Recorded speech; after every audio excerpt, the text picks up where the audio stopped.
So I woke up this morning and I realized that this week's marked 8 months since I started my full-time travel journey after leaving my job as a full-time nurse. And today I'm going to share with you my past experiences over those last 8 months and how I got here. Welcome back or welcome. If you are new here, please hit the like and subscribe button below to stay up to date on my travel experiences. So I'm going to share with you how I came to afford full-time travel, my experiences so far, my plans in the future. So how did this idea of long-term travel come about? So basically, I love traveling. I've always loved traveling. I mean, I've been a few places internationally in Asia already, and I just felt like being back home in the States, when you're only taking off 1 to 2 weeks of work to travel, it's not enough time at all.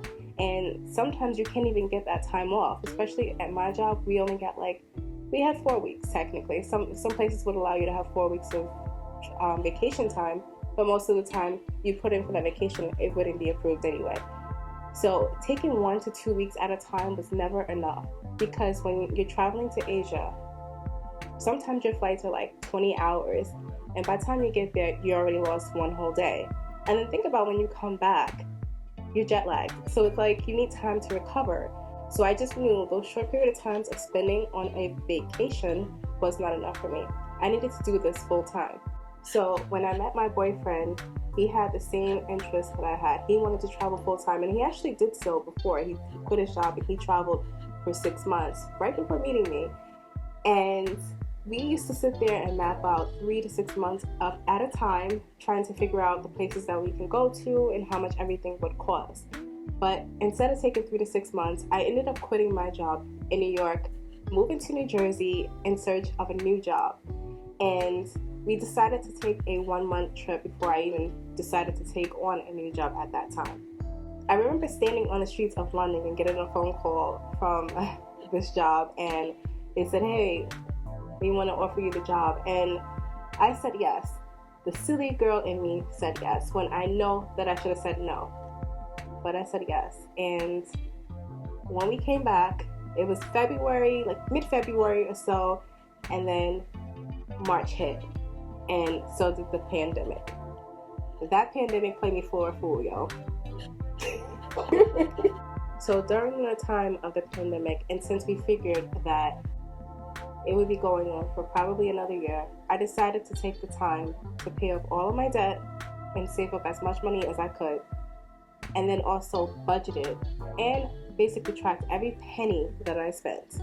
And also during this time, we mapped out a plan to travel throughout Southeast and East Asia, as well as some parts of Europe, over the course of 1 year. And after researching some places and putting down like the cost of accommodations, the cost of flights, and the cost of food, we just try to get an idea of how much everything would cost and what we would need to save up in order to travel. We decided that we would save up $20,000 because that's what we felt we needed to travel through Southeast Asia, East Asia, and Europe for the 1 year. And me, being the over budgeter that I am, I decided that I was going to save up $40K. And that's exactly what I did before we traveled. And basically, that money can last you a long time if you're traveling through Southeast Asia and some parts of East Asia. But when you go to Europe and you spend a long time in Europe, that may not last you as long as you think it will. Due to the drop in the stock market, it gave me the opportunity to be able to invest a little bit more than I did before. And we were already on a FIRE journey, financially independent, retire early journey. And we were already investing, but this time allowed me to invest a little bit more. So I invested more into index funds, ETFs. So a percentage of my salary basically went towards that. And the job that I was working for at the time contributed 8%, and I had to contribute a mandatory 5%. And then I had my other retirement accounts, like my 403b, which I contributed a percentage of my check to as well. I ended up investing a little bit more outside of work as well, and I ended up getting some crypto back in 2017. And I'm currently trying to wrap my head around options trading. We always kept saying that we wanted to be financially independent and retire early because it gives us that freedom to be able to travel as much as we want without having to ever worry about like, okay, we have to go to work, we have to do this, or asking for the permission to be able to take that time off from work to go travel, or even to live somewhere else long term. And even at some point, we thought about applying for the 3-year gold visa to live in Taiwan. But again, my goal is to basically be able to travel for however long I want, and hopefully even develop a career change at some point down the road. So April 2021 came around and the pandemic was still going on, and my lease was going to renew in July. So I figured, why not just take a road trip until we figured out where we were going to go, what other places would be opening with the least amount of restrictions. So we ended up taking a road trip from New Jersey down to North Carolina, down to Georgia, and then to Florida.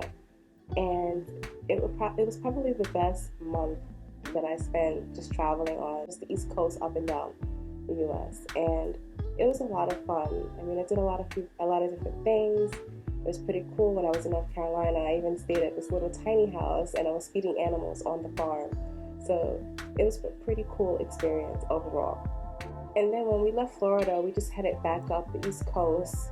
We ended up stopping back over in Georgia and North Carolina as well, and then also Maryland, and then we got back to New Jersey. And then from New Jersey, we figured we'd just take a flight and go over to California until we figured everything out as far as all of our travel plans to travel internationally. Being in California, it was probably like some of my great experiences, because in California, we ended up taking a trip to Arizona, and I went through the Grand Canyon. Now, I don't like heights, but as I was walking through the Grand Canyon, I felt like I was gonna fall right off of it. And I know the worst thing you could do if you're afraid of heights is to look down, but that's exactly what I did. I was looking down and trying to hold my camera and walking through the mountain as if like I didn't know any better. But it was like super amazing. I even went through a cave. Like I was climbing through caves and stuff like that. And I ended up going to all of these different hiking spots, these parks and stuff, where I took long hikes there and everything. And I was just basically taking that time to try to figure out where I was going to go from California. So while we were in California, we were starting to look up places that had like the least amount of restrictions to get into those places. And even though we really wanted to go to Thailand, we weren't ready to deal with all the restrictions that they had in place at that moment. So instead, we were just trying to look up places that had like little to no type of restrictions. So we ended up flying to Romania, which was like literally the last minute. And I think we booked that flight like 3 days before even flying there. And nobody knew I was going there. None of my family or none of my friends knew. They knew I was traveling, but they didn't know where I was going. So I think when I first told them when I was in the airport flying to Romania that, hey, guys, this is where I'm going. So we spent about a month in Romania, and then from Romania, we ended up going to visit Istanbul for a week, Croatia for a week, and then we spent 3 months in Portugal. And being in Portugal for 3 months was probably the most expensive 3 months ever. So that wasn't my first time being in Portugal. That was actually my second time. And I had fallen in love with being in Portugal back in February of 2020. And I actually told myself at that moment that I wanted to move there. So being there for 3 months actually gave me the chance to explore the different areas of being in Portugal. And I was able to be there during the holiday season. And finally, during our time of being in Portugal, I found out that Thailand was going to open under the test and go. So I said, okay, let's book this flight, let's apply for our visas. And we did that 2 weeks prior to going. And then got an announcement saying that they were going to stop doing the test and go, and that they were actually going to cut off. They weren't going to receive any new applications for the Thailand pass. And I remember our flight, it was supposed to arrive on January 10th, and I was just freaking out. I'm just like, okay, oh my gosh, they're going to cut off the Thailand pass tonight. So I'm literally on the computer and I'm just like typing away, trying to get everything in to get it approved. And luckily, we got it approved within a few hours, the same day. So we got really lucky. And then I guess like with all the changes and stuff like that, they were still allowing people at the time to come in as long as you got your pass approved. So we literally got very lucky with getting into Thailand. And if you guys don't already know, I'm currently in Chiang Mai, Thailand, and I've been here for about 2 months. So, I just extended my visa for another month, and I'm hoping to be able to extend it for another 2 months because I absolutely fell in love with Thailand. And I knew I would. I knew as soon as I came here, I would completely fall in love with being here in Thailand. And I don't ever want to leave. When people ask me, how long are you staying? And I just tell them, until they kick me out or until my visa is up. So yeah, but then I'll be back. Prior to coming here, people were asking me, they were like, are you sure you want to go there? You know, what about like the racism and things like that you experience traveling to other countries while being black? And I was just like, I'm black in any country that I go to, so is that supposed to stop me from traveling? No. And it's not my first time being to Southeast Asia, because like I've been to Singapore, I've been to Malaysia, I've been to Indonesia, I've been a few places here in Southeast Asia. It's my first time here in Thailand, but again, I've been here in Southeast Asia before, so I'm used to people like staring at me or like, you know, saying, hey, I really like your hair, and they want to touch it, they want to touch my braids and things like that, or people wanting to take pictures. Like when I was in Kuala Lumpur in Malaysia, I had this couple come up to us and they were just like, oh, hey, can we take a picture with you guys? And I was just like, sure, why not? Like, completely fine. I'm completely okay with it. And even in Singapore, like this woman, she didn't ask, but it was completely okay. She turned her camera around, and it was a Chinese couple actually, and she turned her camera around like this. She had the camera facing her, like the front camera facing her, and she was taking a picture, like a selfie picture, but we were in the selfie, and she was positioning the camera like perfectly so that we were in the picture. And then I looked at her and I smiled for her photo, and she smiled back at me, and I just kind of like waved and said hello. You know, I just laugh at it because I don't really get offended if people stare at me like that. And if someone is staring at me because they have some sort of negative intent, that's on them. That's, you know, completely fine as well. You know, I just keep going about my day. I say hello to people. If they say hello back, that's great. If not, I just keep moving. But at least I know that I said hello and I smile. You know, I don't think you can be wrong for smiling or saying hello to somebody, regardless if they say it back or not.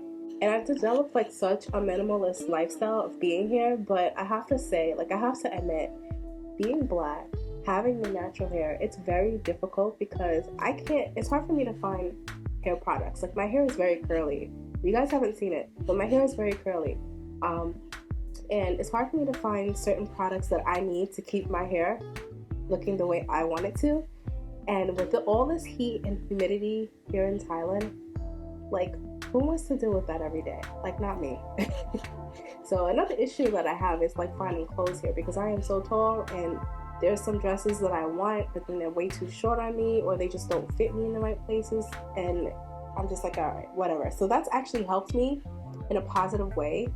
It helps me develop like this minimalist lifestyle. So now I just basically travel with like my carry-on bag and my electronic bag. That's it. Just my backpack and my little suitcase.